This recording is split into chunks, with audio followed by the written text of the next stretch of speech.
if you're not learning how to use generative AI, large language models, ChatGPT, Claude, etc., you are quickly getting behind. I think we all would agree the best part of an appraisal is getting paid for it at the end. The worst part is answering all the questions that come after you submit the report, right? So my approach has always been, let me answer the questions before they get asked. So sometimes this kind of stuff happens. And this is where I think it's really important to read the outputs. So if you're struggling, if you're not getting the types of outputs, ask the model how to prompt it. Tell it kind of what you want to do and say, develop a great prompt for me, and it will do that. And it created this graph based on the last 60 months. Okay, I can change this now with this slider. Now look, I don't know how to program. This thing did this all on its own. If you wanted to kind of summarize some complex topics for yourself and you wanted to listen to them on your ride home, you can create a podcast by this, just by downloading some information and using.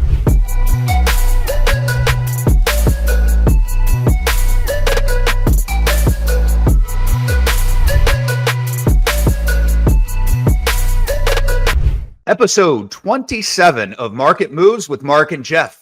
Jeff, good to be with you for another episode here. It's been 2 months since we've talked about artificial intelligence, and we are at it again here with friend of the pod, Jim Amorin. Boy, it feels like 2 decades have passed in these 2 months. We'll be talking about things like DeepSeek, recent hot off the press news, Google Deep Research, OpenAI Operator, Grok launch, Stargate. I mean, my goodness, there's just all these things going on.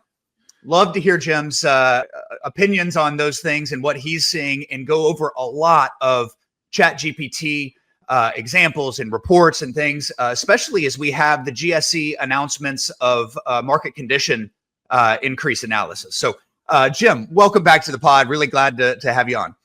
Well, thank you guys for having me. Boy, it's been an interesting, really even just 24 hours, but even within the last couple of weeks, what a lot of changes in the AI space. It's given me gray hair. I'm trying to keep up with it all, but man, it's a full-time job just trying to stay one step ahead of what's happening out there in the market. Well, right away, we are fresh off a drastic Nvidia market valuation drop yesterday from some news that I guess directly or indirectly impacts Nvidia. Tell us a little bit about that. What have we seen here? Yeah, so in the simplest terms I can say, it looks like the market lost about $1 trillion in value yesterday, with Nvidia taking about a $600 billion hit. I think that was about 18% of their market cap. I don't feel too bad for the CEO. I think he lost $21 billion in value yesterday, but I think he still has about $100 billion worth of stock. So he'll probably not have to go on food stamps anytime soon. But I'll tell you what happened. DeepSeek came out within the last couple of weeks, and their claim to fame is that they are one of the best reasoning models that's out there. It's called DeepSeek R1, and they claim that they trained that model and built it for around $6 million versus OpenAI's ChatGPT 401, the reasoning model there, which was about $600 million to train. And so I think the market reacted to that. They said, well, they don't have the best chips in the world to train their DeepSeek model. They did it for $6 million. They've actually made it open source, so anybody can, see behind the screens. And I think the market was in a little bit of a panic yesterday. By the end of the day, there were a lot of people coming out and saying they're not really buying the news that's being reported about how little it costs to train in the chips that they have. The Biden administration put in some restrictions so that the best AI chips couldn't go to certain countries, China being one of them, and DeepSeek is a China-based company. But there are a lot of people saying that somehow they got a hold of the chips anyway.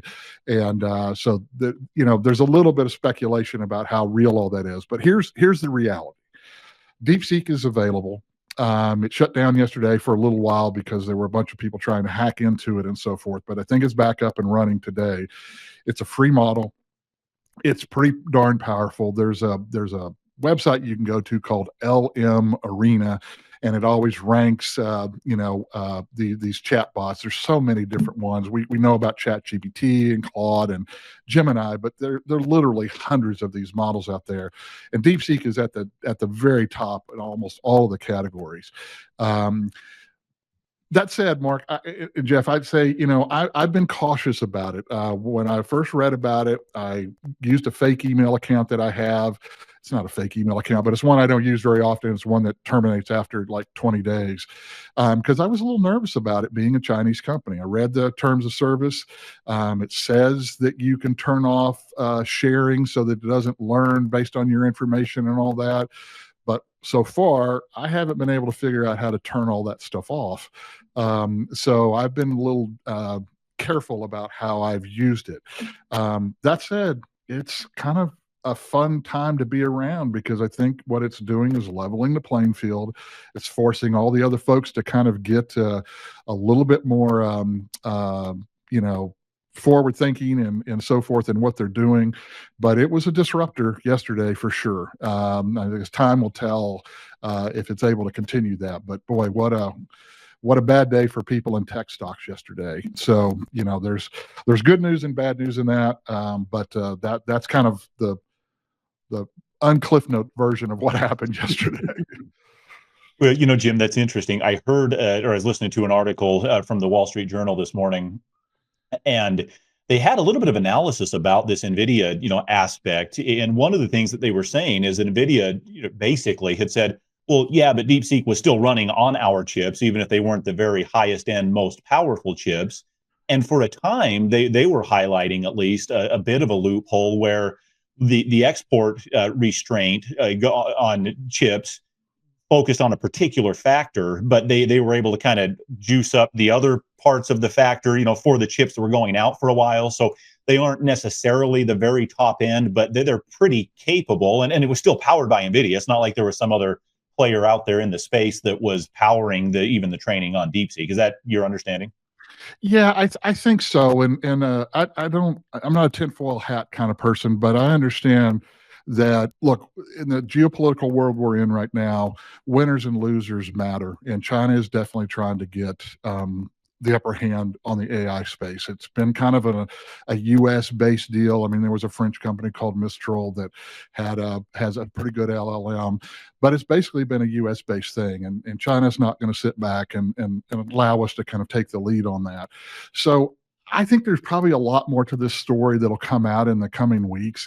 I think, my personal feeling is that DeepSeek was able to get the best chips through some loophole, because people overcome embargoes and that kind of stuff all the time. Let's not be naive about it. But even if they only use the lesser NVIDIA chips, and if what they're saying is even half true, what it tells us is, I think, that models are going to be able to get better. The costs are going to come down. It's going to be much more affordable for us. One of the best things about this new model is that it's open source. So there'll be a lot of people who are digging into it. It's being kind of sponsored by MIT. So they've got a pretty good name behind them. And if you're worried about sending your information off to China, you can download a program for free called LM Studio. You can upload your own version of DeepSeek to it, and you can run it, on an airlocked computer. It doesn't have to be connected to the internet. And so, I think it's going to be good for us as consumers. It's going to be challenging for those, in OpenAI and Anthropic, who spent millions and hundreds of millions of dollars, developing their models. But I just think that's the nature of AI today, that there is a lot of activity. There are a lot of really, really smart people working on this. And there's going to be kind of a democratization of it all. There's going to be a leveling of the playing field. There's going to be some, teenage kid working in his basement who's going to come out with a better model and be able to do it relatively cheaply. And ultimately, we're all going to win from that. Maybe not the investors in some of these big companies, but for us, we're going to be okay. So. Yeah, that's really interesting. I saw President Trump even, basically make a comment to that effect of what you just articulated, that, yeah, this came, and frankly, initially, I was kind of surprised to hear that response of, him saying, this is a good thing, like it's going to drive down costs, and that's a good thing. I would have expected him to say if it's coming out of China, it's bad, or like, that's a problem. But I think he was quickly getting to what you're talking about of, this is here. It's open source. It can be verified in many ways, but it also demonstrates that you don't have to have this massive spend. The other thing that was interesting to me, and I'm curious about your perspective on this, is just the day before or a couple days before, they had the Stargate announcement, where there's this massive commitment to invest, billions and billions of more dollars. And then DeepSeek comes out, with a relatively inexpensive model. Nvidia is hurt. President Trump is now saying, hey, this is probably a good thing that cost is coming down on that, while also, kind of celebrating the commitment to an escalated spend on, domestic AI projects and companies and that sort of a thing. Is that kind of your read, is that AI companies are going to steal from each other, or at least, adopt techniques and methods, and that this cost saving should kind of apply across the board in time? Well, I think it's going to have to, Jeff, or they're going to be some of the big boys that are going to be sitting on the sidelines with no investors and no money.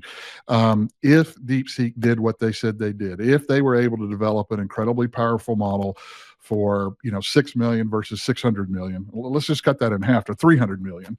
That's impressive. It's a 50 times multiplier there, and so OpenAI, Anthropic, Claude, Elon Musk, Grok, all of these big players that we've all heard of, they got smart people working for them too.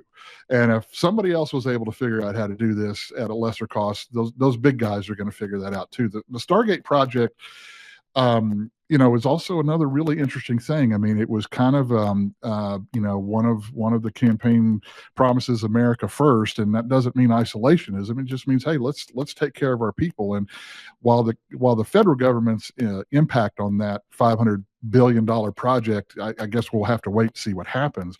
$100 billion of that starting out is coming from basically Oracle, who lost a bunch of money yesterday too, by the way, by OpenAI and by what was it, Sunbank.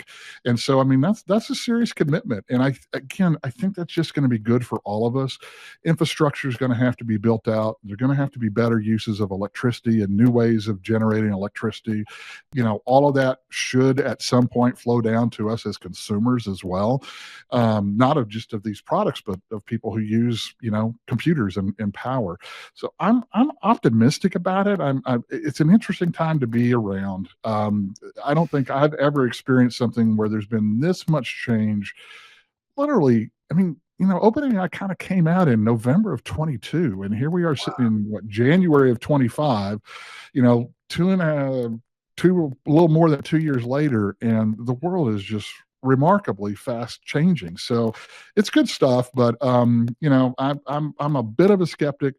So we'll just kind of see how it all plays out. But right now, for appraisers, for realtors, for anybody working in the AI space, you have, 5, 6, 7, 8, powerful tools that you can use for free.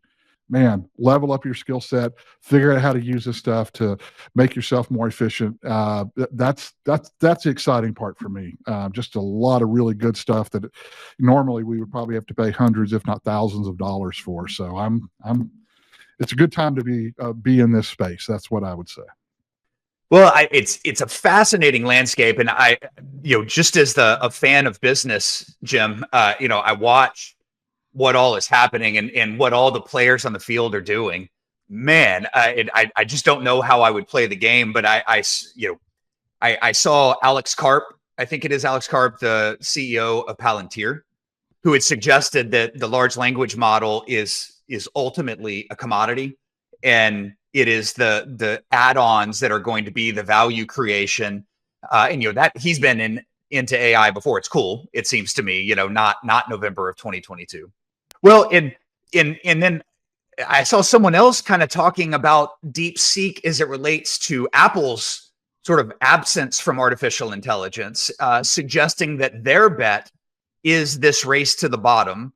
We aren't going to play into this, who can go bigger and spend more, that it ultimately is going to be the DeepSeek type of small, powerful LLM that will sit on your device.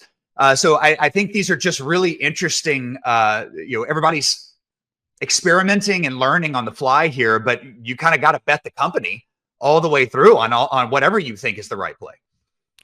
Yeah, look, I think the analogy about these large language models kind of being a commodity was an interesting one. I read or heard that for the first time, just a few days ago, and I really kind of stopped to think about that. And I think really how I use these models in a large part is exactly like a commodity. But what I'm layering on, why I use one over the other for certain tasks, is the user interface or the strength of those particular models that's beyond just the basics of the LLM. So I do kind of get that concept of the value add that each company brings either to the interface or what it specializes in is something to be aware of. If you're first starting out in this space, if you're a real estate agent and you're just trying to figure out how to use artificial intelligence, start with a free model, pick one and just use it, and then pick another one and try the same things and see which one works better for you. That's how I've done it. And ultimately right now, I think that's where OpenAI probably is winning that race with a better user experience. But Google has really ramped up some really neat tools in the last few months. Probably since the last time we talked, I think Notebook LM came out. They've got their deep research. They've got several other models. Claude has got some really neat ways of doing things. So I use different models for different things because of how they're built from the ground up. And I think the commoditization of it, there's an LLM that's running in the background and they all kind of do the same things, but some do it better. I think that's where you can leverage these tools in really powerful ways. I'm thinking that for my use these days, it's kind of a hybrid approach. I'm not really stuck in one model. It kind of depends on what I'm trying to do. I think as a user, that's hard because you kind of have to kind of figure out which ones work for you and what is stronger than others. My experiences may be different than y'all's. Just the way I prompt might be different than how you prompt. You might get better responses out of one model than I do. That said, Mark, I just say, moving forward, I think it's important for everybody to kind of develop a base level of use of a large language model. And then how you elevate from there is really going to depend on where you focus your attention. Is it on data analysis? Is it on research? Is it on writing? Is it on marketing? How are you going to use this model in your business or in your life? And then use the tools that best allow you to do that. I'm not going to use a screwdriver to hammer a nail in unless that's the only tool I have, in which case I'll beat the crap out of that screwdriver trying to get that nail in, right? But it's probably not the most efficient way to do it. And I think we'll find using these artificial intelligence tools that they're only going to get better and they're going to have to become more specialized to distinguish, them in the marketplace, or they're going to lose their market share.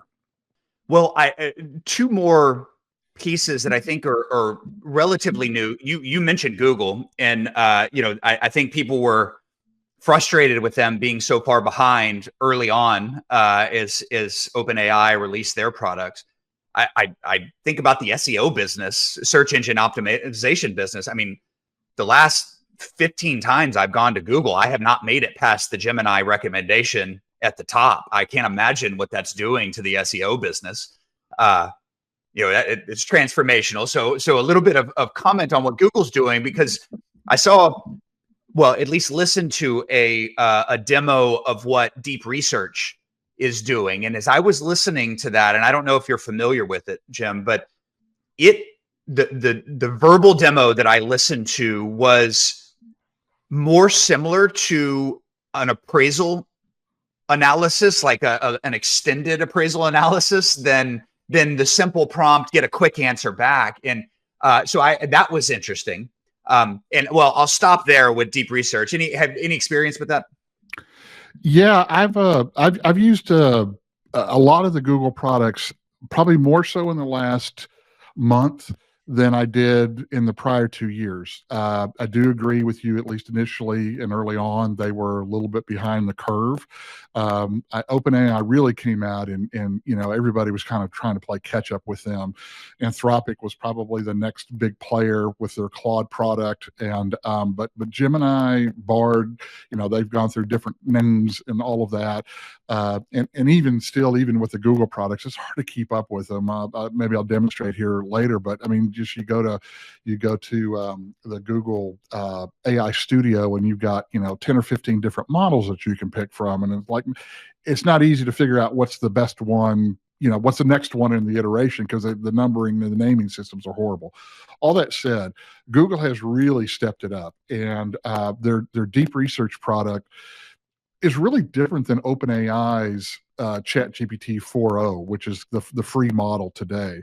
You really have to compare ChatGPT 0.1 to Google's deep research, because those are kind of LLMs that are built and designed to kind of do a deeper analysis, a more thoughtful approach. There's more rationalizing going on, and some of them even show you what it's thinking, before it gives you an answer. Versus ChatGPT 4.0, you type in your query and you kind of get almost an immediate response to that. So there's kind of two different pathways now that these models are going. There's kind of the reasoning approach, and then there's kind of the quicker approach. Google, I think, had to step it up, because when ChatGPT and Claude and some of these other models first came out, their user interface, when you went to the website, the prompt bar was down at the bottom of the screen. And just in the last few months, they've all put it in the middle of the screen, which I think was a nod to how people were used to looking at a Google page, right? It was right there in the middle. So they're definitely, and I've talked to a lot of appraisers lately and said, I don't use Google anymore to do my searches. I do it in ChatGPT, or I do it in Perplexity, or I do it in some other LLM, because they kind of can do that and then give you a better answers maybe than you can get through using a Google search. So I think that's why Google has really kind of stepped it up in the last few months, because their bread and butter of search engines, it kind of, I suspect they felt some real heat. And as a business, how do you market your company anymore if you don't have search engine optimization? I don't know how you get at the top of the search of ChatGPT or Claude or Perplexity. Things to think about. I mean, it's a paradigm shift, and I don't know if Apple's playing the long game here. I suspect that they are. Maybe they're waiting for these cheaper models to come around, but they have been somewhat, vacant in the space, and Meta hasn't really been much better. I mean, they've got some open source models with their Llama model, but it's not user friendly. DeepSeek really, I mean, if I'm Meta, I'm probably really nervous about what DeepSeek has done. So anyway. Is DeepSeek based on Llama? I thought I had read that. I don't know for sure. I don't know for sure. So I shouldn't say one way or the other. What I've read about it is that they train their own model. So I didn't get the sense they started with one and then kind of fine tuned it to create their own. I think they started from scratch, but maybe that'll become clear in the next few weeks as people dig into it and the reporting gets a little more balanced. Let's say. Well, the deepest fans of the Market Moves podcast will be reading the comments wherever the podcast is posted, YouTube or whatever. And last week or the week before, a friend, Roy Meyer, who focuses on this AI stuff, was talking about kind of business optimization opportunities. And we're going to get deep into appraisal analysis opportunities soon enough. I know people are probably asking me to stop asking questions that are not that. So. But we'll get there. But, I've only seen a few quick examples of I think it's a recent release from OpenAI, which is this operator issue. And this seems to speak a little bit to maybe some business optimization opportunities. Or maybe there are some other tools out there, Jim. But AI, as it relates to an appraiser, a realtor, loan officer, kind of trying to implement some of this stuff to help their business. What are you seeing in that area? I know that's not specifically your focus. Yeah, well, shout out to Roy and what he and his team are doing, because I really do think they're helping people try to figure out how to use AI in a way to optimize their business. I've kind of taken the tack of data analysis and research and reporting. He's kind of taken that part of the business and said, okay, how can you work on your business rather than working for your business or whatever? And so I'd encourage people to kind of follow what Roy's doing. And I think that's a kind of an untapped thing for a lot of appraisers. One of the ways for you to use these tools is to kind of really help you in areas that maybe you're not an expert. They're very good at brainstorming. They're very good at kind of setting up a plan and helping you understand the details. Like, I've never set up a marketing plan before. I've never set up a social media, plan before, but you could go to one of these tools and ask it those questions and say, hey, I want to optimize my business in these particular ways. How can artificial intelligence help me?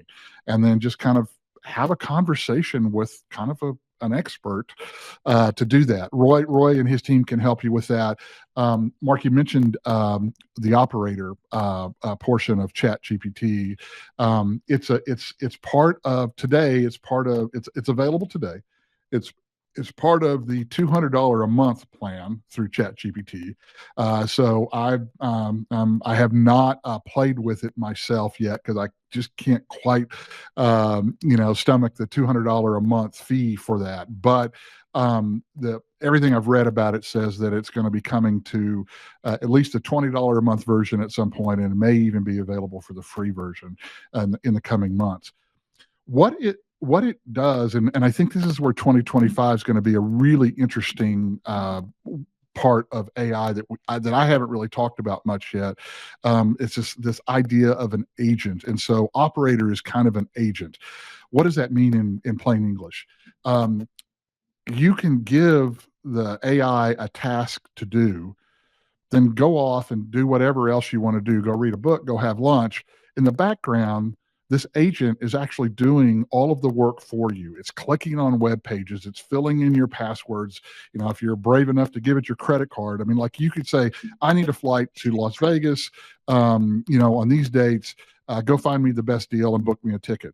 And operator can actually do that for you. You come back and you've got your ticket, or you can tell it, put it in the shopping cart, and I'll do the final piece of it.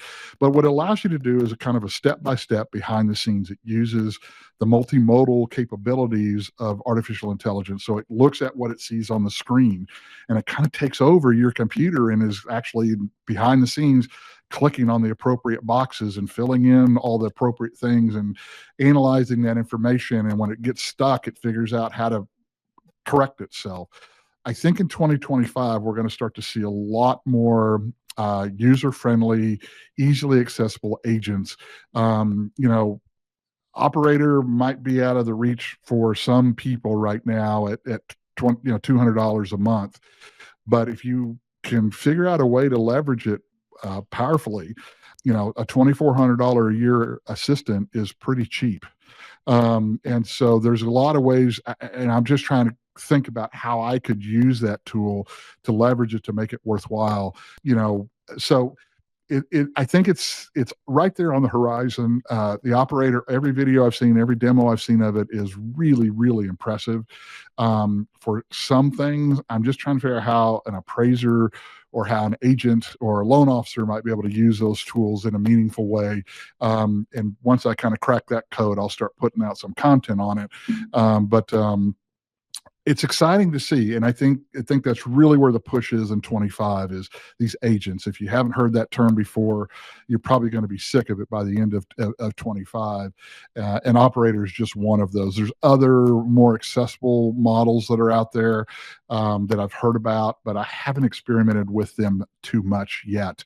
But I'll show you an example here later when we talk about maybe driving market conditions adjustments, where I kind of built my own agent, so to speak. And it's kind of like what you do with ChatGPT, with the custom GPTs. You kind of build your own private model to kind of do one thing. Well, an agent will do that without a lot of user input. And so it's kind of the next step, I think, in what we're going to see in artificial intelligence. Yeah, it's really interesting to see kind of what's coming or right there on the horizon, as you described it, Jim, because I'm starting to hear more conversations around this agent concept of not just answer a question for me, but actually go out and start doing things, on my behalf. And it's not that big of a stretch of the imagination to think of an agent, going out and retrieving public record information and starting to pull stuff into an appraisal report, or go out and do help collect information for marketing purposes, for agents, or real estate agents, not AI agents. But there's lots of applications, and one of the underlying themes that really seems to hit with me is AI almost is limited simply by our creativity of what can I even think to ask it to do. Now, obviously, we're on the kind of the horizon of this agent aspect of go out and do things for me, book the flight or whatever. Hopefully, you don't send me to the wrong place, or book me on a flight I don't want. But like you say, I mean, you can have it do parts of the step, but not all of it, so you can at least verify and decide whether it's actually proposing what you want it to do or not. But fascinating to see, that agent aspect. I do wonder if anything else, kind of on this theme of what the capabilities of AI have in the moment and where it's headed. Or is there anything else that stands out to you as things that AI might be better at than people are realizing or have thought to try to utilize it for in the moment? That's a great question, Jeff. And you hit on a couple things there that I would just kind of highlight. I don't consider myself to be the most creative person. I can identify something and, oh, that's really neat, and I can use it that way, even if it's in a different space. But I've thought a lot about AI. I mean, I kind of wake up every morning and think, how can I use this stuff better today? And I guess the agents is probably the next thing that I see on the horizon, but I think they're only going to get better. I think what you're going to find is that there's going to be an agent, not a real estate agent, but an AI agent that will search the MLS for you based on a set of parameters that you give it. But even beyond that, what I think is going to happen is that we're going to get an assignment in. We're going to know that it's 100 Main Street and it's a 3-bedroom, 2-bath house with 2,500 square feet, a 2-car garage, and a swimming pool. And based on that flow of information coming in, an agent's going to read that. It's going to look up that information. It's going to know what it is. It's going to then go to the MLS. It's going to search your MLS for all of that data. It's going to then put that information into your data analysis. It's going to extract your adjustments for you and probably start to fill out your new appraisal reporting format so that the report comes in, and by the time you as the expert sit down to analyze that property, you've kind of got a rough draft ready to go with a lot of the analysis and a lot of the reporting already done. I think we're still a ways away from that all happening behind the scenes and pushing a button and it just goes out the door and you never read it. I think that would be a bad idea, but that's kind of where I see things going. And that, while that may sound really scary to people, what I think as appraisers, as agents, what we're getting paid for is our expertise in whatever it is that we're doing. So if we can get kind of a starting point, if we can start from the blank sheet of paper and go to a piece of paper that has a bunch of writing on it, then that anybody could do the busy work of that. What I need to do is read that piece of paper and then make sure that everything on there makes sense, that they're not missing the key elements. So that's kind of where I see things going. Is that a better world than the one we have today? I guess everybody's going to have to make that decision for themselves. But as I think I mentioned on the last podcast, where a guy who types with 2 fingers, getting words on a page for me, that saves me an enormous amount of time. I still got to apply my brain. I've always said AI helps me think smarter and helps me think more, not helps me think less. I'm not looking for a push button solution to valuation or a push button solution to listing a property or making a determination on a loan. What I'm looking for is the busy work to be done so that I can focus where my skills are the most valuable, and that's the analysis and the reporting of all that. So, yeah. Jim, in the intermediate, it seems that, and I think it was Roy and I talking in the comments that of one of our last episodes, is that in the intermediate, we shouldn't be thinking much about AI eating the appraiser. We should be looking at it as it is a tool that, if if embraced, drastically impacts how we do our business, either in the depth of the analysis that we provide or the amount of times we can perform an analysis in a day. And so before we start going into what everybody's, I think, excited about, which are some of the demos that you have prepared for us, talking a little bit about this and the intermediate term and the long term. We were talking about this a little bit pre-show, and I thought it was important to talk about here, recorded. I saw Anthropic's CEO just I don't know, this week or whenever, saying that all coding jobs would be done by 2027. He's not the salesman-y type that Altman is, so a little more conservative, still probably a little, just out there for impact and fear and all those sorts of things.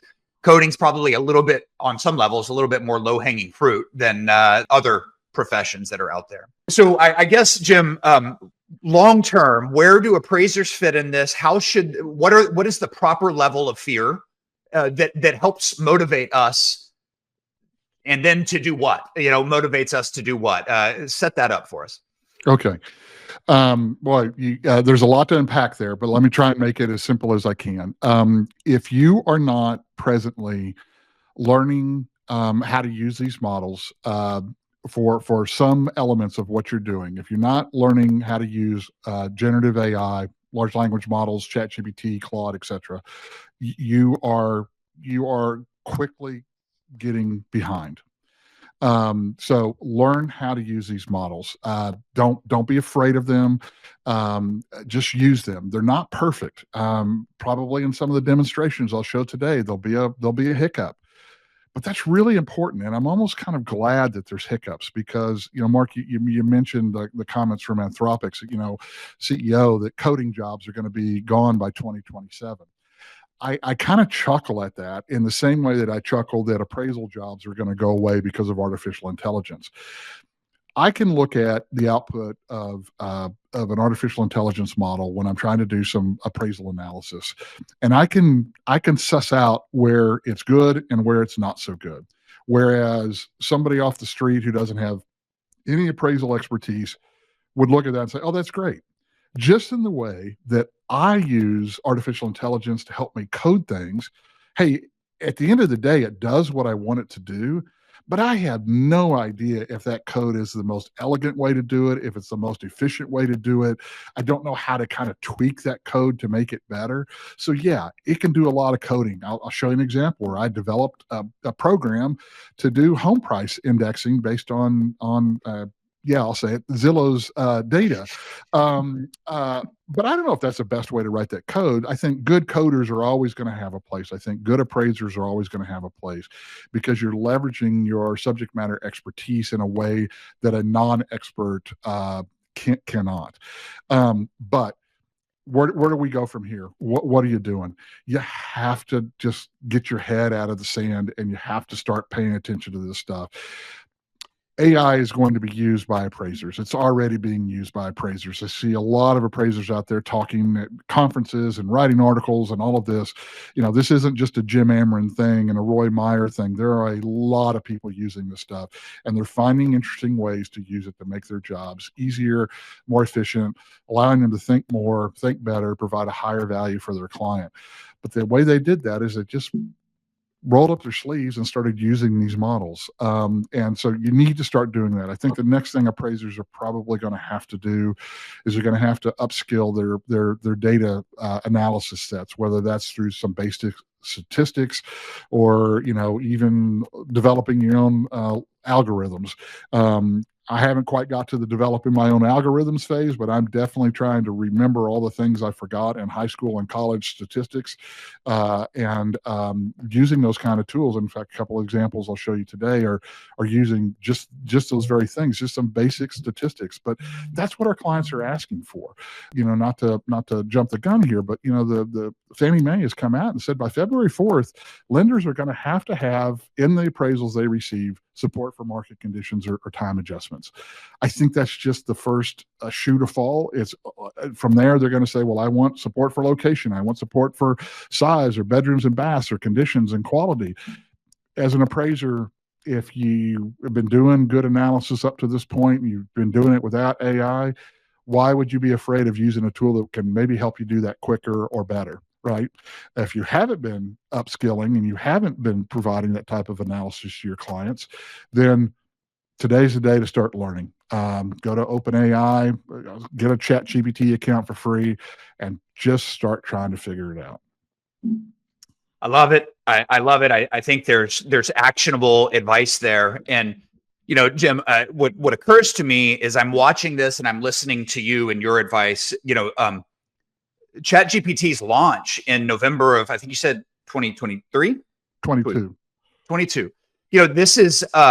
This is not creating this initiative. The launch of our own company was how to get a residential appraiser's analysis faster, more thorough. And it's always, you can have three, you can have it fast, you can have it cheap, you can have it good, you have pick two or whatever. And, we started what we were doing saying BS, you can have all three. That's what blue oceans and disruption and all of that is. And, and that's without these tools.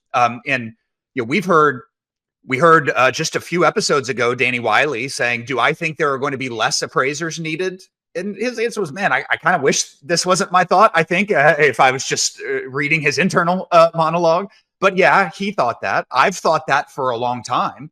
And, we've been implementing for a long time, just more efficient and deeper analysis through a lot of different elements. A lot of it is just business optimization, not even getting too deep into like new ways to analyze data. And so now we have all of these additional tools that are here available for us. And so I think it's just speeding up the trend of kind of where we needed to be going anyway. Technology generally without LLMs is pushing us in this direction no matter what. No doubt. And you can see that in the residential space, a loft has come out with a bunch of tools that people can use. Scott Cullen, I think, has some worksheets that he provides to folks to help them speed up their analysis using, I think it's Excel. You've got, oh my gosh, you've got Spark, and you've got all these other tools that are out there that appraisers have integrated into their workflows. It's just using Excel, using Google Sheets, using some type of program to help you, come up with the same things you were going to come up with anyway, but do it in a more efficient manner, and maybe with a little bit more support behind what you're doing. And what I like is, with AI, is not only can it do the analysis for you, it can develop those adjustments for you, but it can explain exactly how it did it. So then I can take that and put that in my report and phrase it like I would phrase it so that my client understands it. Look, I think we all would agree the best part of an appraisal is getting paid for it at the end. The worst part is answering all the questions that come after you submit the report, right? So my approach has always been, let me answer the questions before they get asked. That alone is worth something. And if you can use a free tool, or heck, jump up to the $20 a month tool to do that, then you're infinitely better off than you were taking time out of the next appraisal you're working on to sit there and answer a question of a client. So I've just, I know how appraisers are, and I know everybody's worried about their job, and I know everybody thinks that the GSEs are trying to take their jobs away, and all this automation is going to be bad, and it's not going to protect the public trust. I would just say that I've seen a lot of good appraisals in my time, and I've seen a lot of really bad appraisals in my time, and I've seen a lot of appraisals that support what they do, and I've seen just as many, probably more, that just is three comps in a cloud of dust. It's just, trust me, right? There's no support, there's no analysis. I've been doing this for 35 years. The adjustment for X is $3,500. That's just not going to be good enough anymore. And I think I'm okay with that. And if that means that there are going to be fewer appraisers, that's probably okay too, because really we'll right size. Those of us who are still practicing are going to be valued for what we do, because there's going to be value behind our values. And I think, that might actually generate higher incomes for all of us. We might get paid what we're worth if we're giving them what we're worth. So I don't know, maybe that's easy to say in the twilight of my career, but I think that's where we're heading. So Well, I read that, Jim, as a message of hope, really, in that we control our own destinies as practitioners, as professionals. And if we're willing to go where the market is demanding that we go in terms of upgrading skill sets, providing support for what we're doing, I mean, it's on the one hand, it's frustrating to be questioned, like, to have implied that you're not trusted. But on the other hand, we should have the ability to support from the market what we're doing. I mean, that's appraisal 101 and has always been the case. It just has been less demanded by the end user of the appraisal in the past than it is now. Years and years ago, the appraiser was the gatekeeper of the data. They were the source to get the sales that were in the printed out MLS books before online existed. And now data is almost ubiquitous. The end users of the appraisal services have as much or more data than the appraiser. But it's really that analysis that we've been focusing on here that that speaks to that. And I'm excited to jump in and see some of these things that you have queued up or are able to show us, and to maybe introduce that just briefly. A quick anecdotal story came to mind. I was retained to do an appraisal in a court case, and then was invited to come and give testimony about that appraisal. And in cross-examination, the opposing side was asking, well, aren't appraisals kind of dated? Like, you have to use historic sales, and doesn't it take a while for the appraisal to catch up with where the actual market is on that data value? And the answer to that was pretty simple. No. I mean, we've got tools, we've got means and ways to bring historic data to the present, to that data value. I can adjust something. If I know the market's gone up at 1% a month, I can make an adjustment to that 6-month-old comp to get it there. Or just like I'm accounting for any other differences between a comparable sell and the property that I'm appraising. And the attorney kind of backed down and moved on, and I don't even know how the case ended up settling out exactly, but it was kind of a bit of a refute to the idea that, well, an appraisal is not accurate because it's relying on historic data. And to that end, I know that Fannie and Freddie have come out with, you've mentioned this already as we're talking, an expectation that appraisers are not only adjusting for and accounting for differences in over time or to reflect market conditions, but they want the appraisers to show what they're actually doing there.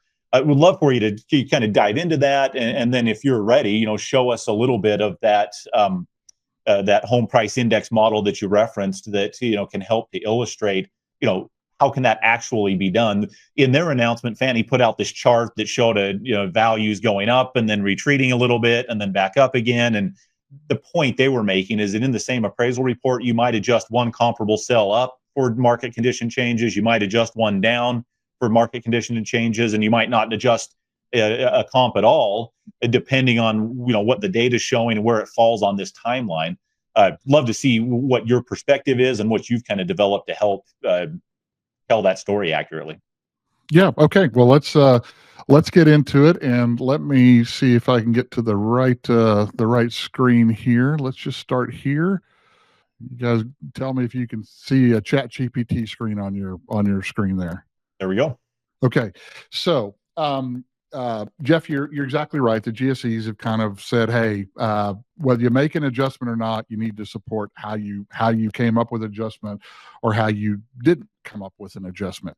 And being the AI guy, I thought, well, let me see how AI can do this. And there's actually several ways that these models can help you. I've got several examples here, so let me just jump right into it. So what I'm going to do here, I'm in ChatGPT. I'm using the 4.0 model here. If you're not familiar with these types of models, usually you can change what model you're using. What version of the program you're using, for lack of a better word. I like to use 4.0. Sometimes I'll use 0.1, which is a reasoning model. There's all kinds of other models here, but I'm basically using what you would get if you were using the free model right now. I'm going to go on that. That point, 4.0 works well for this data analysis type of stuff that we're doing, right? You're not thinking that it needs to be upgraded for this type of analysis, or are there benefits? Well, no, 4.0 actually would be the model that I would use for this. The reasoning models don't allow, like 0.1 reasoning doesn't allow you to upload like Excel or CSV files or things like that yet. So 4.0 is really, to me as an appraiser, probably the most robust model that's out there. ChatGPT allows the most types of files to be attached. And to me, it's kind of, for data analysis, generally speaking, 4.0 is the model that I use. And you can see there's other things down here in this box. I'm just going to click on the paperclip to attach a file here. And sorry, I'm going to look down to get my notes here.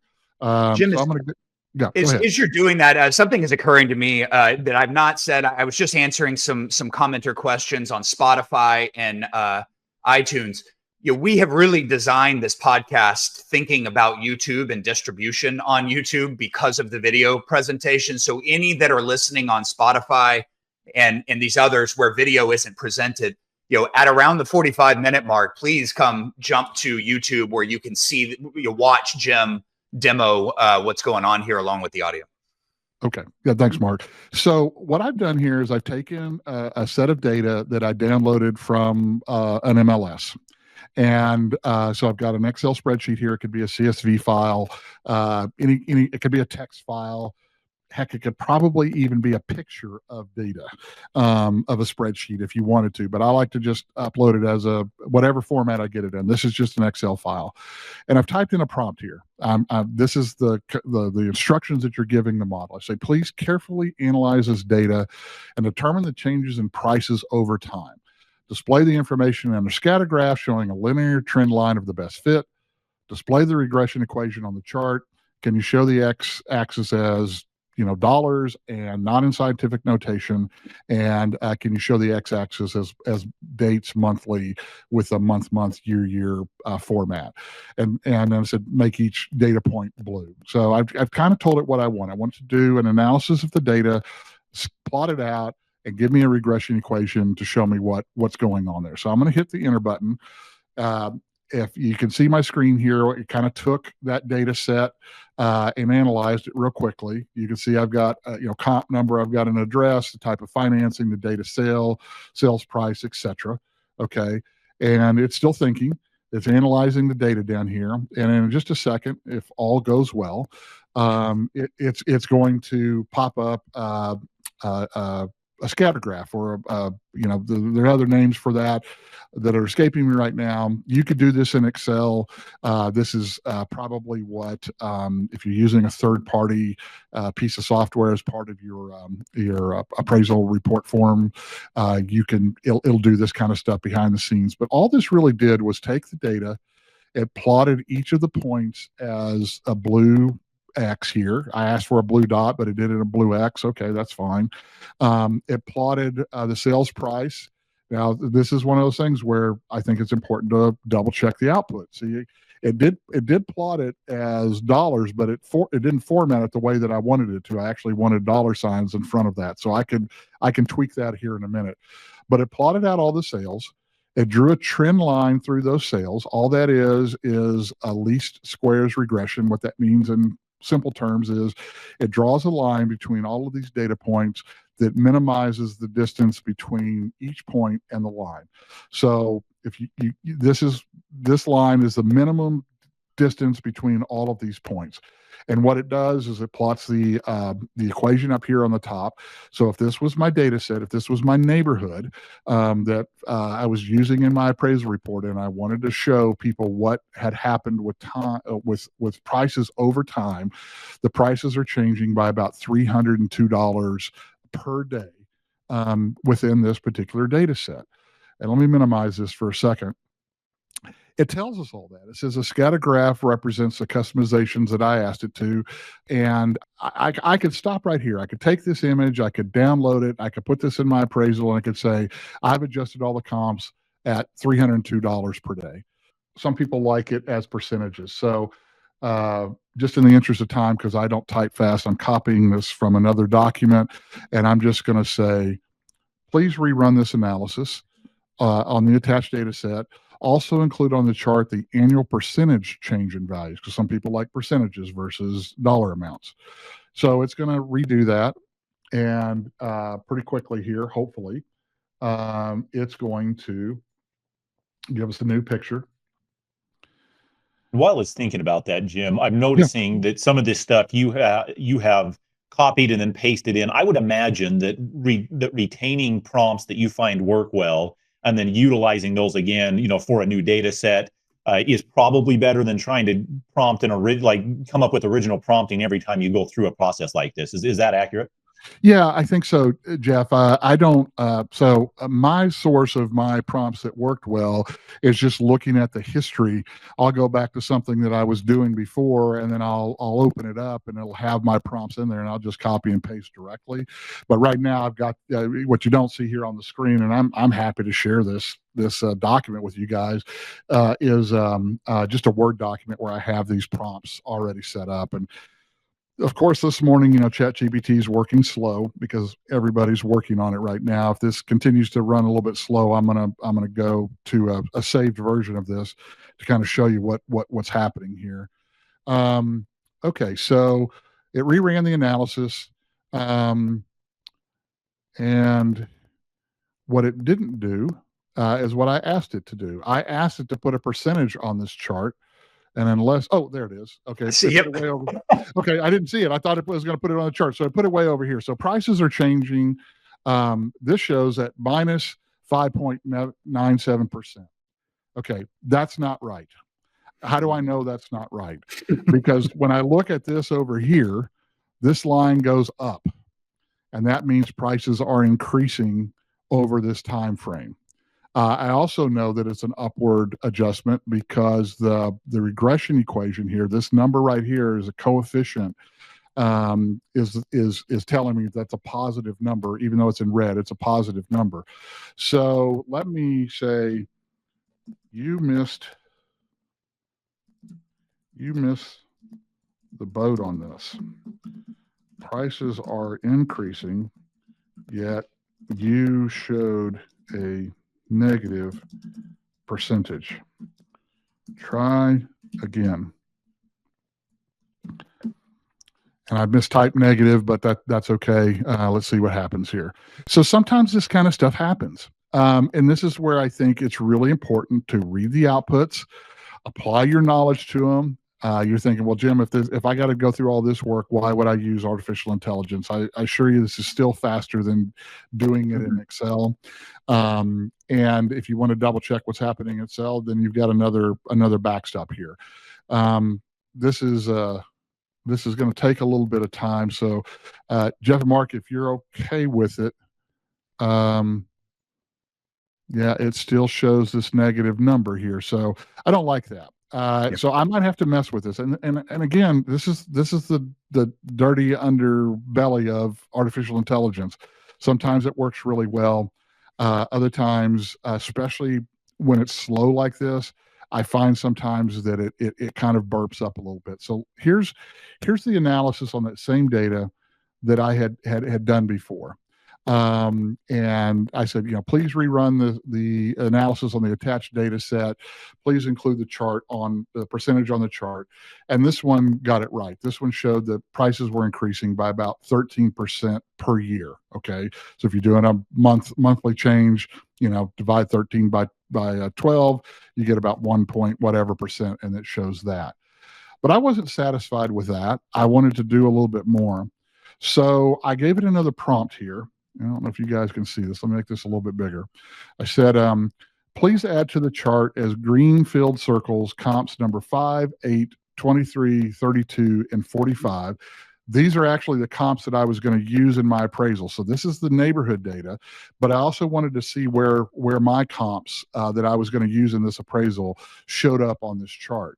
And when I did that, then the graph looked something like this. So it still shows all the blue dots. It still shows the red line, still shows me the annual percentage, but now it's plotted out the comps that I was going to use for my appraisal. Look at you pushing value, Jim. I see it now.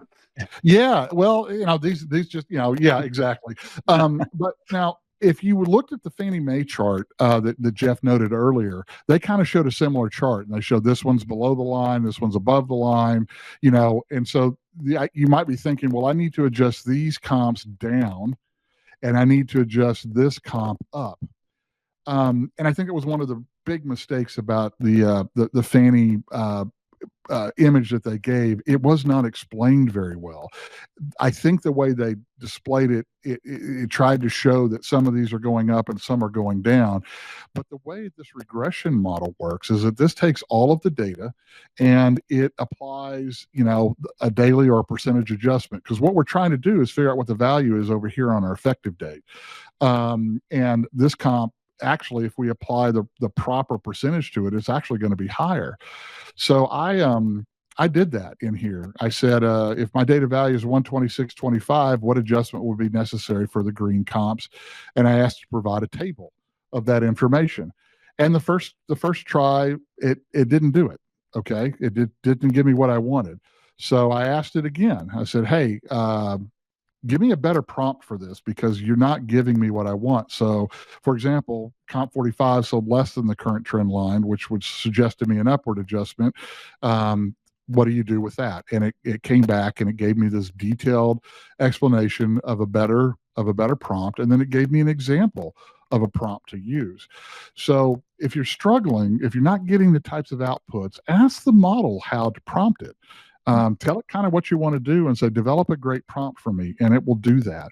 And ultimately, after a couple of iterations, what I got was a chart that looked like this, and it showed me what the prices would be. And I thought, well, wait a minute. Comp 45 had to go up, so that one made sense to me, but it shows it as a negative number.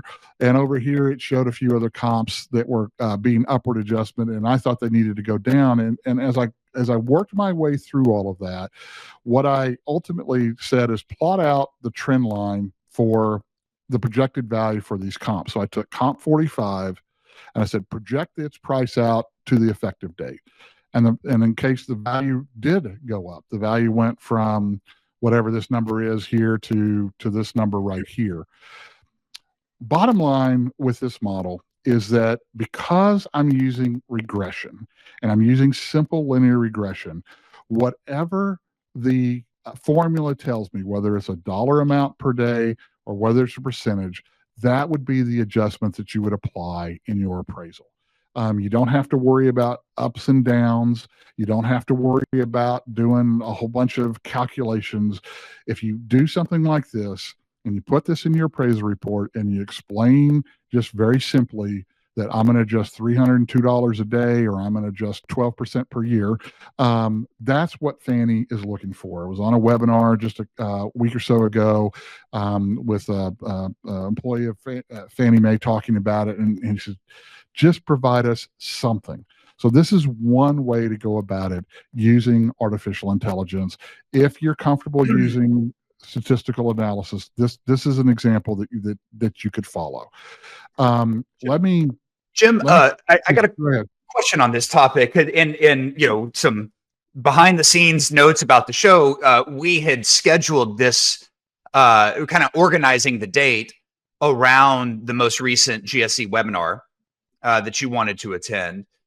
I hope that I understood you correctly, so please correct me if I'm wrong. But you have indicated that we saw a 12% per year time adjustment positive and roughly a 1% a month application of a time adjustment to each comp from its contract date would be an acceptable adjustment. And you confirmed this on the webinar that you were on, because what the example that I saw was a unique trend line from each comp's contract date to today. And I think that's I think that specific would be good to double click on. Yeah, no, absolutely, Mark. Something like this would be absolutely acceptable. In fact, I can't speak for Fannie Mae, but the sense I got from the presenter was that they would be ecstatic to get this level of analysis in an appraisal report. And whether you do this in artificial intelligence, whether you do this in Excel, whether you do it on a piece of paper, just provide them something, because I'm going to show you a couple other examples here now that actually, to me, aren't as robust as this. And even these two things would be acceptable types of adjustments to make, and demonstration of an adjustment that you applied to your comps. So in this case, we've got a graph, and we can give it some narrative around that graph to talk about it. I asked ChatGPT, how'd you make your calculation? And it explains what the trend line is and what all those little elements mean. You probably all have been exposed to this, even in your appraisal education. You took a basic statistics class, but if you don't remember, this explains it. And you could really copy and paste something as simple as this into your report to demonstrate that. Here's another thing that was demonstrated as being acceptable. Again, because ChatGPT is working a little bit slow this morning, guys, I'm just going to go with a pre-saved version of it. But I just went into ChatGPT. In fact, let me try this one live just to see if it works, because I like this example. So ChatGPT, I'm going to turn on the search the web feature, which is clicking on this globe right here. This is a relatively new feature in ChatGPT, and what it does is it takes not only its training data that's older, but now it's actually got the ability to go out and search the web to get some information for you. So please create a table containing single-family residential price changes. And Mark, I'm using Houston, Texas here. Jeff, you want me to use your city, or is Houston, Texas okay? Houston's great. Okay, so barbecue's not good enough there, Jim. We can't use that as an example. Okay. So please create a table containing single-family residential price changes in the Houston, Texas market area. Fairly simple prompt. Tell it to go out and search the web. And look what it provides me.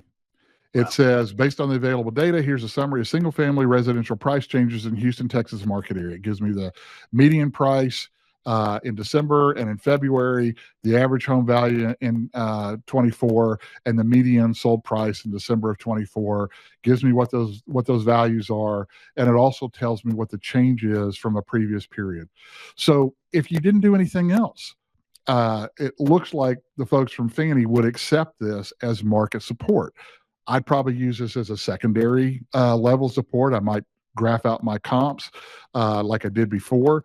But here's another way to get that. Now, look, it tells us where it got that information. So I could double check this really easily. It gave me a link to a Redfin sign talking about the Houston housing market.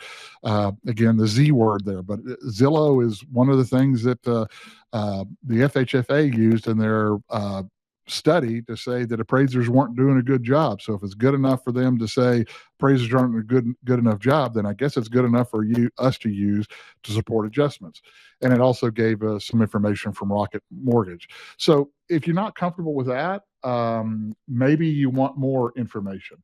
So I'm just going to continue with this train of thought here. I'm going to say, please create a table containing single-family residential price changes in the Houston, Texas market area for the last 10 years. And I hit the up arrow. Looks like things are working a little bit better now. And now look what it gives me. It gives me a table with, from 2014 to 2023, the year-over-year price change for median home prices in the Houston market. And it tells me where it got that information. Looks like in this case, it got it from various sources, including the federal economic data, FRED data, and local real estate reports. This one didn't provide as many sources, which, well, here they are. You click on the sources, you can see there's a long list of documents that it went through to put this table together. Okay. Jim, it seems like this one's missing the current. It's missing 2024 at least. Yeah, and that's going to be a little bit of a problem with almost any kind of research like this. Really hard to keep this up to the minute and up to the date, which is why I might use it as a secondary source rather than a primary source. But in some cases, it will pull in the most recent information. And I'll show you, if we have time, Grok, Grok, which is the Twitter version of artificial intelligence. Sometimes it's even up to the date because it uses Twitter feeds, and a lot of times realtors and others report what's happening in their market. But I'm going to say, how does this compare to the state and the county? Because I think this is an interesting thing to look at. While that's pulling up, Jim, a quick question. We spoke about I don't know how, I don't at all know the first thing about how these tools compare. Yeah, so one of the limitations GPT is that it's got to search the web. It doesn't have up-to-date information as in its core training. And then we have to upload our MLS data into this to get it current, right? To put sales in there. You mentioned DeepSeek downloaded into your own LM Studio, I think. Would it be capable, like a DeepSeek, would it be capable of processing similarly to what we're watching here, but in your own private data studio? That's a complex question, Mark. So it depends on the model. There are LLMs that you can get that allow you to keep them standalone on your own.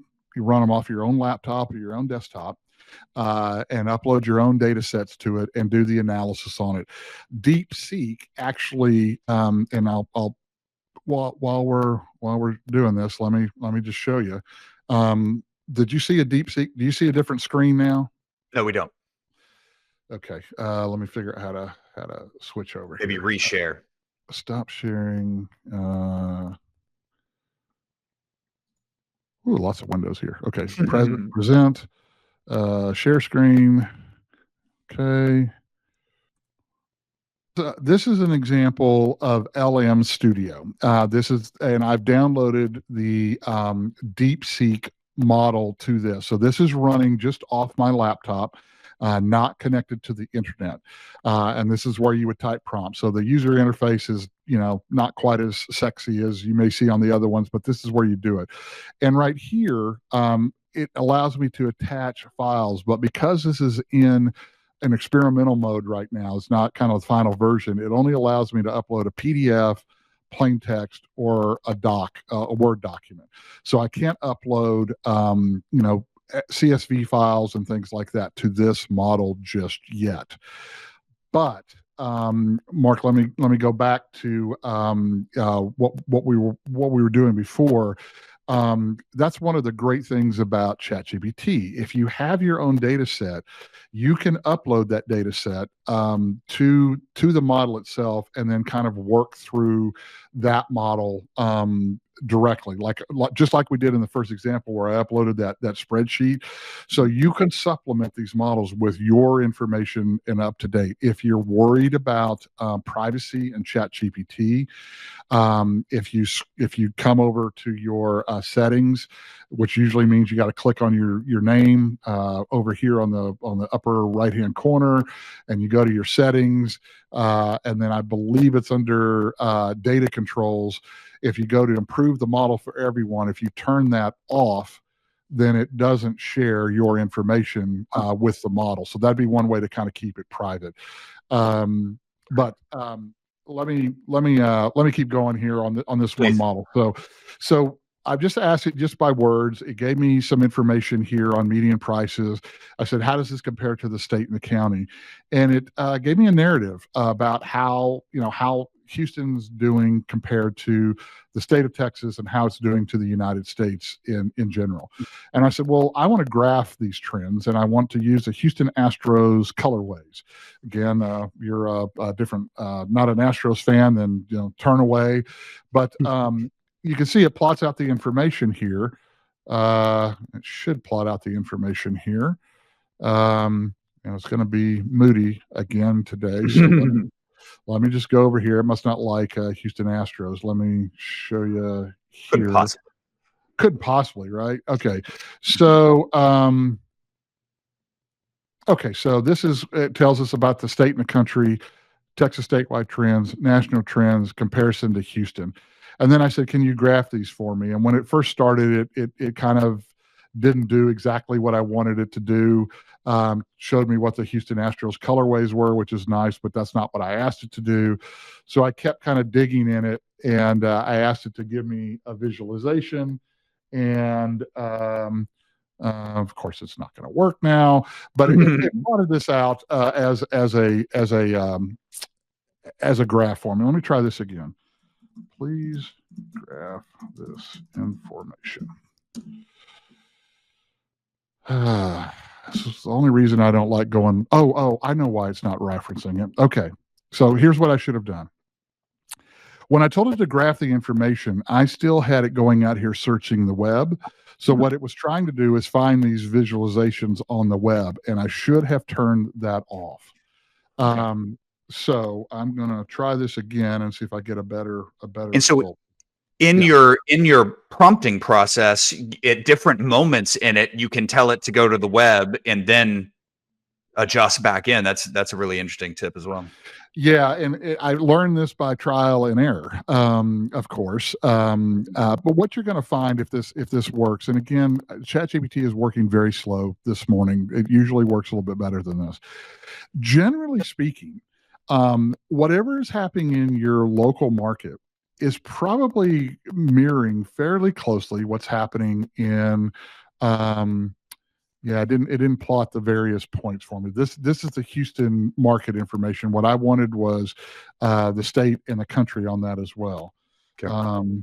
Please include the state and USA. And while you type that, Jim, go ahead and keep typing that in. But I think one of the things for me that helps is seeing what works, what doesn't live in real time. I mean, this isn't designed to be a sales pitch that's polished and everything, flows perfectly. This is like how you really actually integrate and work with it day in and day out, kind of in the weeds. And so seeing these little tips, it probably would have taken me forever to figure out that I got to turn off the go search the web function if it's not doing what I want. Just a lot of these little things that come up, from it doesn't do what I expected it to. Where should I look to try to get it to do what I want it to? And I love the illustration that you've got here. Yeah, thank you. And this is it, warts and all. Look, I'm not getting paid any money to sell ChatGPT or anything to anyone.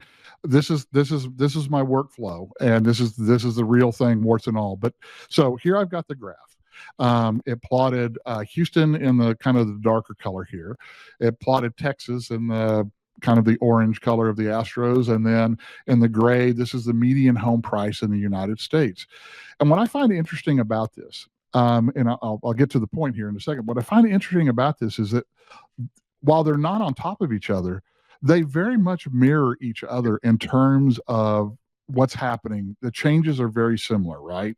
And it looks like Houston median values are actually below median values in Texas and in the United States, which is another interesting story. But if you're trying to support a market conditions adjustment and you don't have super granular data at the local level, our poor friends who do a lot of rural appraisals, they're going, well, I can't do statistical analysis. I got 6 comps in the whole county over the last 2 years, right? That's a reality you have to deal with. So what can you use in addition to that to help support? Well, look at what's happening in the county, look at what's happening in the state, look at what's happening maybe nationwide, and apply these percentage changes to your local data set. At least it's something. And I think in those cases where you have very limited data, the folks at Fannie are going to be happy to get something. And even something as simple as this is something that you can do to demonstrate that. So just keep working at it. You could upload. A lot of people have access to their MLSs, and their MLSs, have all kinds of information available on them. And this. Let me see if I can get this one to show up here. This particular graph is something that I got from the Arizona Regional Multiple Listing Service. Okay, I could take this picture and I can put it in ChatGPT, and I'm going to do that here in just a second. And I say, please narratively describe what's happening with market conditions over time. And it will actually give me a narrative output of that. Again, another way to approach doing an adjustment for you. So let me go back to ChatGPT here real quick. I'm going to just upload that picture by dragging and dropping it in here. And I'm going to say, please professionally and narratively describe the changing market conditions that you can determine from this picture. Okay. And typos abound. It doesn't matter. It's smart enough to figure it out. So it's going to take that picture and it's going to look at it and it's going to describe what it sees in that picture. And it tells it that the total number of sold listings, reached 5477, which was an increase from the prior 12 months. Talks about price per square foot analysis and median price per square foot. Gives us a bunch of takeaways. All of this kind of stuff. How long did that take me? It took me, a second to find the picture, put it in the prompt, type up these words. Boom. I've got a whole lot of information here that I can use to help support a market conditions adjustment. Again, maybe not the most ideal way of doing it, but as secondary or third level support for your adjustment, this is the kind of stuff that they're looking for. It doesn't have to be, this robust, in-depth 97 comp analysis. It can be things just like this, which really helps tell the story. It gives the reader an idea of what's happening in that market. Jim, both, all three of us, you a little more than us, I think, Jim, but we all have commercial appraisal roots. And this is certainly residential focused here, but as I'm watching the market area analysis and descriptions, so we're talking specifically about supporting adjustments. That is the hot topic of residential, of course, right now with the GSE initiatives. But what is also occurring to me, I've looked at commercial reports for a long time, and coming from mostly residential to see it was like Reese data back when you just have the one-page market description from some third-party subscription service just pasted into the report. That may still fly, I'm sure it does. But what are you seeing on the commercial side? It seems like there is at least additional ways to be using it in these narrative reports. What are you seeing there? Well, I would follow basically the same process. It's just that the words would change from single family residential to light industrial or manufacturing space or multi-tenant office building or whatever. It's going to go out, it's going to search, it's going to find all these sources. I'll demonstrate Google LM here in a second, where you could actually have it develop a robust report, 6, 8, 10 pages for you. It takes a few minutes for it to do that, but just with some simple prompting, you can actually use this to kind of go out there. I'm sorry, I said Google LM. It's really Google's deep research. It can go out there and actually do all that stuff for you. So this applies if you're a realtor and you're trying to get some listing information, or you're trying to get a listing from a homeowner. You're trying to market your services. You can use these types of tools to put together reports for you that will describe what's happening in the market. It'll actually show somebody that you kind of know what's going on. Now, double check the output, tweak it, so that it's appropriate. But it's a game changer in terms of level setting, and you can get a lot of analysis in a hurry, get a lot of words on a page, then apply your expertise to that, and then you could create a template that you use, in your own style and format that you can have the output come out in. So a lot of different ways to use this. Okay, I'm going to stop with ChatGPT for a second. I want to show you guys something, just another way to use these models that's, to me, maybe not something that you've thought about, but actually a really cool way to develop your own tools that you want to use. Okay, so I went to Zillow, and I went to their home valuation index webpage. Just type in Zillow home value index webpage, and when you go to that site, you can actually download their data sets in a variety of different ways. I downloaded their data set that included at the zip code level, so I could search for a zip code and I could see what's happening over time with the Zillow's home value index. Again, probably not the primary approach that I'm going to use, but if you're in a really thin market where you don't have a lot of data, that might be a way for you to use something to help support your adjustments. And I admittedly, I'm learning programming, but I'm not an expert at programming. But these models are. So I took a sample of that Zillow data set. It was just a handful of the comps. It was about 26,000 rows of information. And I can show you what the spreadsheet looks like, but it's just a spreadsheet. It has the zip code in there, and it has a bunch of columns of information where they value properties based on each month. Okay, so it goes up for a long period of time. And so I uploaded the data set and I typed in this prompt right here. I would like to create an easy to use standalone program based on the CSV file that I uploaded. CSV is just a comma separated value format. A lot of MLSs download in CSV value. And I said, this is updated every month. There's a column called region name, which is the zip code. Okay. I want a user to be able to enter the zip code into a prompt box and have the program graph out the last 5 years of data for the zip code as a line graph.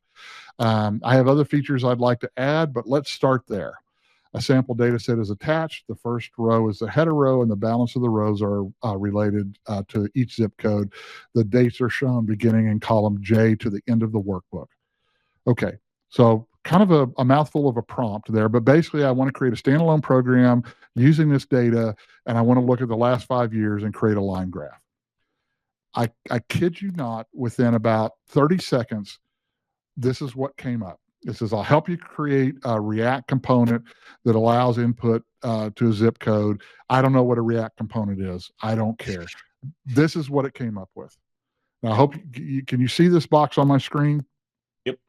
Okay. It doesn't have all the zip codes in there, but it created, with that one prompt, the standalone program here that graphs out by the zip code that you type in here. It puts in the dates over here, the last 5 years from January of 20 to, I'm not sure exactly what that last date is, December of 24. And it put a line graph in there based on the Zillow data. And I could use this information to extract an adjustment, but this is just the first version of it. I went through with a few more prompts and I got down to this version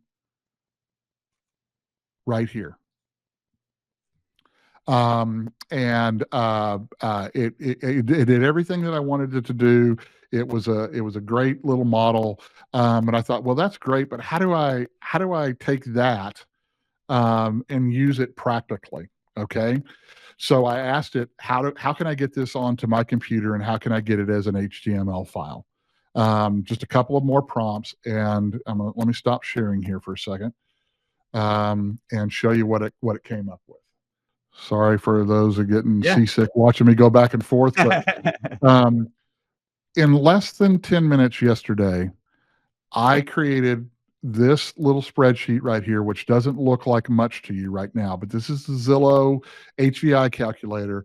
It determines the change in the typical home value calculated as a weighted average of the middle of the homes in a given region. That's based straight on Zillow's data. And I got a typo in here, but I used the smooth seasonally adjusted thing for that. So I'm going to choose the file, and let me get to the right file here. As you do that, Jim, making this an HTML basically means it's a web page you can just go in and access from anywhere.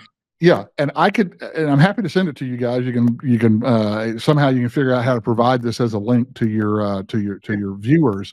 But if you have this, I downloaded the Zillow data, so I had that on my computer. So I went here to choose file, and I selected that file. Jeff, give me your zip code. 84790. 84790. Okay, I'm gonna search for that, and it created this graph based on the last 60 months. Okay, I can change this now with this slider. Now look, I don't know how to program. This thing did this all on its own. Wow. I get down to the last 12 months if I want to. And what it's also doing is creating this table down below. And so if I had a property that sold in February of 24, and my appraisal date was today, I would be adjusting that property about 0.97% per month based on this Zillow index.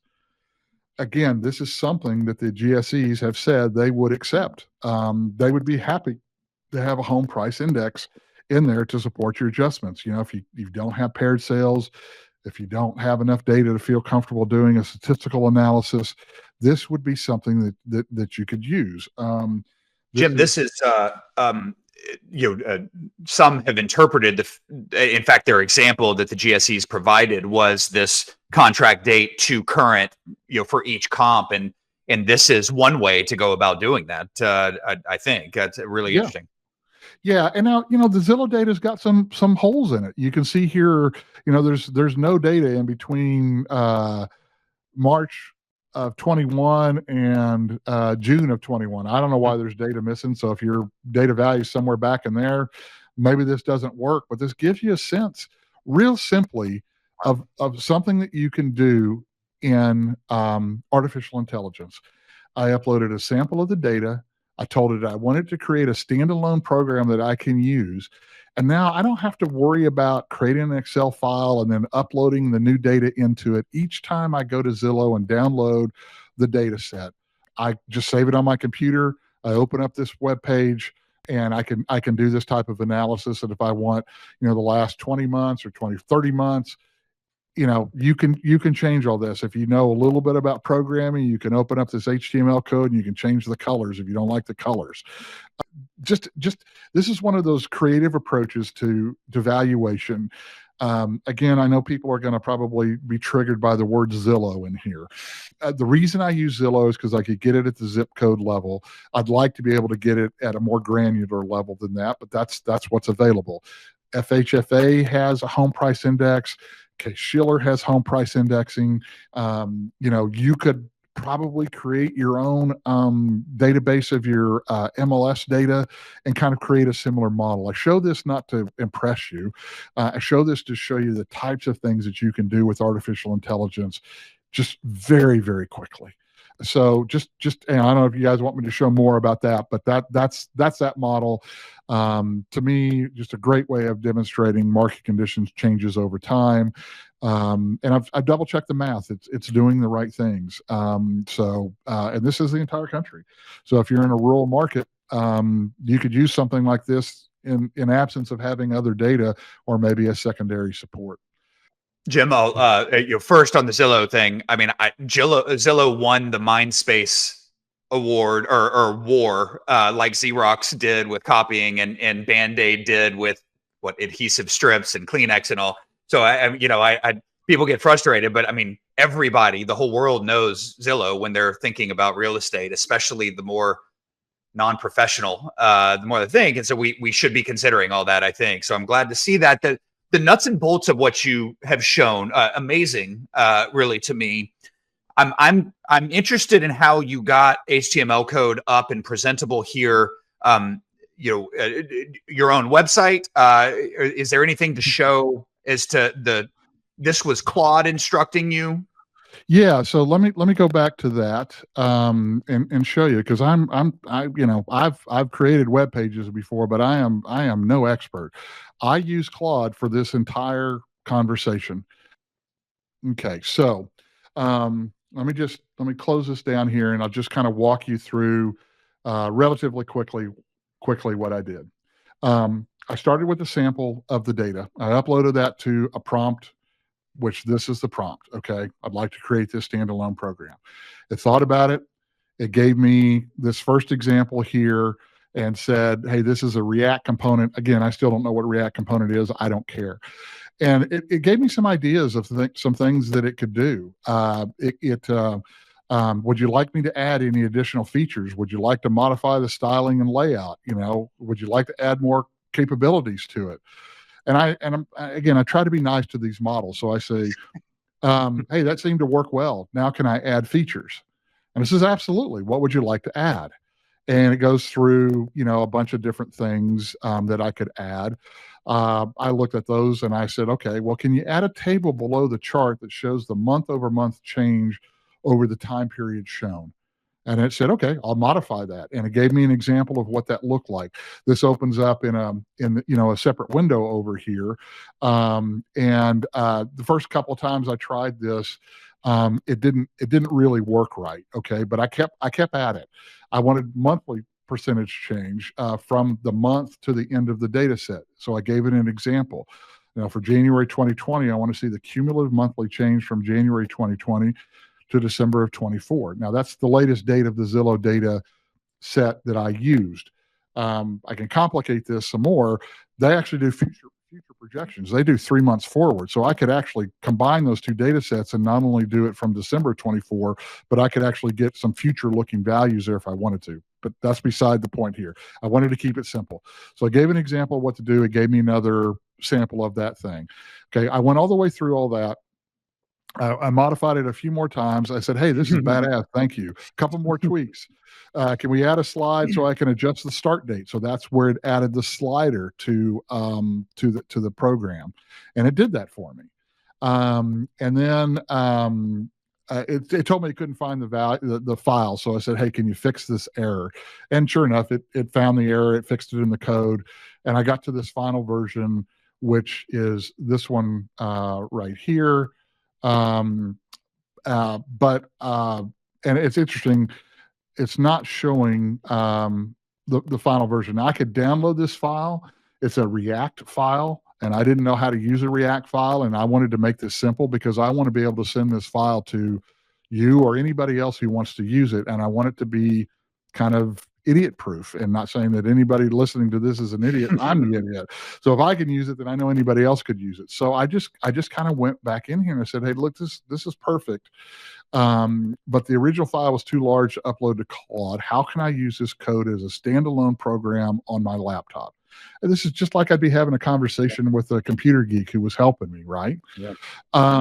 So it says, okay, well, you can follow all of these steps. And I'm not going to go through all of these steps. But I got down to the end of all of these steps and I thought, oh, Jesus, my head's hurting. So I said, somewhere down here, I said, well, this process seems very complex. Is there a way we can simplify it? And it said, yeah, we can make it much simpler. Why don't I just give you a single HTML file? And that's what it did. And then I just copied, I copied the HTML file, which you can kind of see right here on the screen. I put it into Notepad, which is just a program on your computer, Notepad. I could put it into Word. I could put it in anything. I just put it into Notepad and I saved it as an HTML file. And that's the program that I opened up on the screen that you saw. So it was really that straightforward. And, again, I'm happy to send you guys a copy of this HTML file. In fact, if it will allow me, I'll drop it in the chat so you'll have it right now. But for people to use this, they're going to have to go to Zillow's site and download the data. Right. Otherwise, it won't work. But that's another way of going about this. Another interesting use of artificial intelligence to do something kind of complex. You probably would have had to pay somebody hundreds, if not thousands of dollars to kind of develop something like this for you. Okay, guys, I know we're going to run short on time here. Just a couple of other things I want to cover if you'll allow me. Let me just run through these real quick. Let me share Google's Gemini product because we've talked about this. Now, when you first start with Google Gemini, if you're not using the paid version, you will not have access to the model called 1.5 Pro with deep research. So this is the $20 version of Google's Gemini. Okay, but what's great about this is what it does. And so let me tell you what I did here. I picked on Jeff's area, and I typed in a prompt to Gemini, and I said, research the St. George, Utah single-family housing market. I would like details on price changes in the last 24 months and other key metrics such as monthly supply of inventory, days on market, sale to list price ratios, and other key metrics that fully flesh out what is happening in the market over the last 2 years. Dig deep, use very credible sources, and impress me. Mm-hmm. So when you type that, let me see if I can get this, make the screen bigger here. When I type that prompt into Gemini Advanced, the deep research model, it comes back and it says, here's my plan. This is what I'm going to do to answer your query. And it tells me I'm going to research the market. I'd like details on price changes. I'm not going to read all of this. Then it tells me it's 8 steps that it's going to follow in order to do this type of research for me. Then it's going to analyze those results and it's going to create a report, and it's going to take it a few minutes to do that. If I don't like this plan, I can click on edit plan and I can add steps or modify these steps. And what it did, it took it a minute. Actually takes it a few minutes to do this. It started the research and it says, I've completed your research. Feel free to ask me any follow-up questions or request changes. And gentlemen, this is what it came up with. Now, I don't know if you're going to be able to see the Google Docs thing open up. You're still seeing the web page and not a Still seeing the Gemini.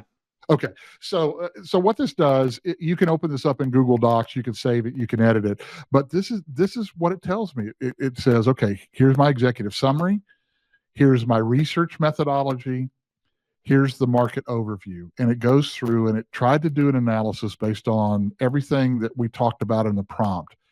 And this is, I don't know, 6 pages long. Yeah. It has footnotes to where it got its information from. Here's the sources that it used in the model, but it researched 65 websites. Now, I don't know how long it would take you to go through and read 65 websites to get this kind of information, but to me, this was just kind of like a fantastic way to kind of do deeper research, but this is not quick. This takes it a few minutes to kind of go through the process. You can control it by editing the research plan that it has. But to me, this is fantastic. And you can interact with this document. We can ask it questions. I don't know, are there any concerns that this market will run out of housing? And it's going to research, it's going to read through this 6-page document that it created, and it's going to give us an answer based on that. So this is kind of a way to go back and forth with kind of a deeper research project and ask it questions. It's like you're interacting with the researcher who wrote the paper. And it says, hey, while the St. George housing market currently appears to be in relatively stable state, there are concerns about a potential housing shortage in the future. And it goes on to talk about what those things are and the sources that it used to get that information. I mean, to me, this is a great way to kind of dig deeper, to allow you to think more, but maybe think more in a more efficient and easier way.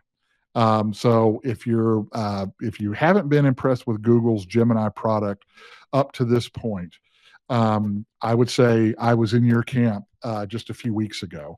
It was probably the last model that I ever used, but I've tried this deep research model, and it works really, really well. And I really like this one. Just real quickly, let me show you one other Google product that I think is really worth. Yeah. As you're moving to that, we referenced this earlier in the show, but the level of detail and work done in the research reminds me of appraisers, in the work that we do often. It requires kind of that narrative oversight or supervision, of course, because it can go haywire, but it's really, really impressive to see. Yeah. And let me try and reshare this. I don't think it did what I wanted it to do. Present, share screen. Okay. So you should see kind of a black screen right here that says Fannie Mae comparable sales adjustment. Yep. Mm-hmm. Okay. So this is the Notebook LM product from Google. This is free. So just go to Notebook LM or type in Notebook LM in your favorite search engine, and you'll end up at the base page. This is a model that I started, and you can upload sources to this. I forget exactly how many sources you have. Well, up to 300 sources that you can provide to this model. If you share your Google Drive, you can upload Google Docs and Google Slides. You can create links to websites. You can upload links to YouTube videos. You can paste in your own text. You can upload PDF files, Markdown files, audio files. There's a number of types of things that you can add to Notebook LM. And it's kind of like a repository for all of your research that you're doing on a topic. And then you can start having conversations with it about all of these various sources. So if you're worried about hallucinations, you're worried about the models making up stuff, you can avoid that by uploading your own sources to Google's Notebook LM product and just have it have a conversation with the sources that you've uploaded. So that document that we just created in Google's Gemini Advanced program, that's one of my sources here. I've uploaded information from Fannie Mae to this. I've uploaded some text that I have, some YouTube videos that I saw on how appraisers are supporting market conditions adjustments. I did all of this kind of stuff, and now I've got my own built-in research document that I can start to have conversations with, and it's only based on these sources that I've given it. So a way to kind of secure what you're coming up with. You want to create a study guide based on this. You want to create a briefing document. You want to create an FAQ. You want to create test questions so you can learn. You can use this as a learning tool. And hey, look, if some of us might have lives outside of appraisal, I'm not one of them. But for those of you who might have kids and you're trying to help them learn a topic, this might be a way to do that. And one of the other features that you can do that I think is really helpful, because some of us are visual learners, some of us like to get hands-on and be kinetic with it. So we like the hands-on approach. Some of us are auditory learners. I took all of this information. I went over here to this frame over here, and I created a podcast just by clicking on it. And hopefully you can hear this, but I'm just going to play a portion of this podcast. It took all of this information and it created a 16 and almost a 17-minute podcast based on the information in this database. See if you can hear this. All right, diving right in, folks. Fannie Mae is shaking things up for 2025 with their updated appraisal requirements. And, well, we're here to break it all down. Yeah, sounds intense. It is. And you guys really piled on the homework this time. Fannie Mae's selling guide, expert articles, even some heated appraiser forum threads. So buckle up, listeners. We're about to extract those golden nuggets and see how they all connect. Sounds like a plan. So it created that by itself. And this is not to take away from market moves, because Jeff and Mark are awesome.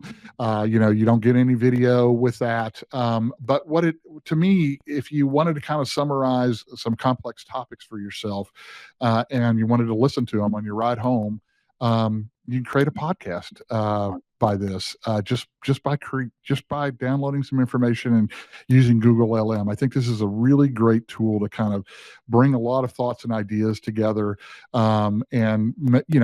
I don't know if I would do this, but if you wanted to kind of create some marketing pieces for your company, and you don't want to get behind a microphone and show up on screen like Jeff and Mark are, you could create your own podcasts and upload those as kind of a marketing piece for your firm. I don't know if that's something that Roy Meyer recommends, but that would be a way to kind of go about upfitting your business and using an AI tool in a way that maybe you hadn't thought of before. So anyway, guys, that's a lot. I have more to go to, but I want to be sensitive to your listeners' time and any questions that you guys have. So what more can I tell you? But I will just say, Jim, that a mutual friend, I think probably of all of us, Frank, had created a podcast basically summarizing one of our previous episodes of this podcast. And initially it was kind of funny, to hear like these fictitious AI characters talking about what Mark and I had discussed on a particular episode, but really interesting, that you can actually go in and like the interplay, the conversation on that AI generated podcast was very natural. I think Mark's, comment was that it probably didn't capture the depth of everything on a particular topic, but, certainly for a high level overview, it was fascinating. I mean, just fascinating what can be done at the click of a button, that is kind of mimicking what people have to sit down and do in person, like, what we're doing right here. Yeah. And I agree with that. I kind of feel like it's kind of a PBS kind of podcast. It seems very kind of almost generic and all that. The thing is, though, you could actually instead of it just doing it based on all the information, you could kind of write out the topic areas that you want it to cover. So you could maybe get a little bit in depth on one topic versus another. So there are some ways to tweak it. I suspect that's going to get a lot better. I mean, that's kind of the flashy piece of Google LM.